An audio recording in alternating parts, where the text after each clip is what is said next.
এক সাহাবী রাদিয়াল্লাহু তাআলা আনহু এসে বললেন, ইয়া রাসূলুল্লাহ, আমাকে কিছু দান করেন। বিশ্বনবী বললেন, তুমি ভিক্ষা করো, তোমার ঘরে কিছু নাই? সাহাবী বললেন, লা ইয়া রাসূলুল্লাহ, কিছু নাই। বিশ্বনবী সাল্লাল্লাহু আলাইহি ওয়াসাল্লাম আবার প্রশ্ন করলেন, কিছুই নাই? সে বলল, হ্যাঁ আছে। কি আছে? একটা জামা আছে, জামা, আর আছে একটা পানি খাওয়ার জগ। বিশ্বনবী বললেন, দুইটা নিয়ে আস। সাহাবী রাদিয়াল্লাহু তাআলা আনহু জামার জগ নিয়ে এসে বিশ্বনবী সাল্লাল্লাহু আলাইহি ওয়াসাল্লামের হাতে দিলেন। বিশ্বনবী জামার জগটা ধরে বললেন, মাইয়াশতারি হাযাইন, কে আছো আমার সাহাবীদের মধ্যে এই দুইটা জিনিস কিনতে চাও? এক সাহাবী দাঁড়িয়ে বললেন, ইয়া রাসূলুল্লাহ, ইয়া হাবিবাল্লাহ, এই দুইটা জিনিস, একটা জামা, একটা পানি খাওয়ার জগ, আমি 1 দিরহাম দিয়ে কিনে নিতে চাই। পড়েন সুবহানাল্লাহ।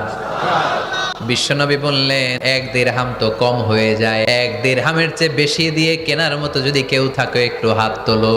আরেক সাহাবী হাত তুলে বললেন, ইয়া রাসূলুল্লাহ, ইয়া হাবিবাল্লাহ, আমি 1 দিরহাম নয়, আপনার সম্মানে 2 দিরহাম দিয়ে জিনিসগুলো কিনে নিতে চাই। বিশ্বনবী বললেন, ওকে, 2 দিরহামে বিক্রি হয়ে যাবে। দিয়ে দেয়া হলো। 2 দিরহাম নিয়ে বিষ্ণু সাল্লাল্লাহু আলাইহি ওয়াসাল্লাম ওই আগন্তুক ভিক্ষুক সাহাবীর হাতে দিয়ে বললেন, যাও, 1 দিরহাম দিয়ে তোমার পরিবার পরিজনদের জন্য খাবার কিনে নিয়ে যাও, আরেক দিরহাম দিয়ে একটা কুঠার কিনে নিয়ে আস। ওই সাহাবী আরেক দিরহাম দিয়ে একটা কুঠার কিনে নিয়ে আসলেন। বিশ্বনবী সাল্লাল্লাহু আলাইহি ওয়াসাল্লাম নিজ হাতে ওই কুঠারের একটা হাতল লাগাই দিলেন। এই হাতলটা দিয়ে বিশ্বনবী বললেন, গায়ে শক্তি আছে, তাগড়া যুবক, এই কুঠার নিয়ে জঙ্গলে যাও, জঙ্গলে যে কাঠ কাটো, লাকড়ি বানাও, বাজারে যে বিক্রি করো। যাদের গায়ে জোর আছে, শক্তি আছে, পরিশ্রম করে লাকড়ির বোঝা পিঠে নিয়ে বাজারে বিক্রি করা অনেক ভালো কারো কাছে হাত পাতার চেয়ে। কারণ তুমি হাত পাতলে লোকজন তোমার দিতেও পারে, নাও দিতে পারে, কিন্তু পরিশ্রম কখনো বৃথা যায় না।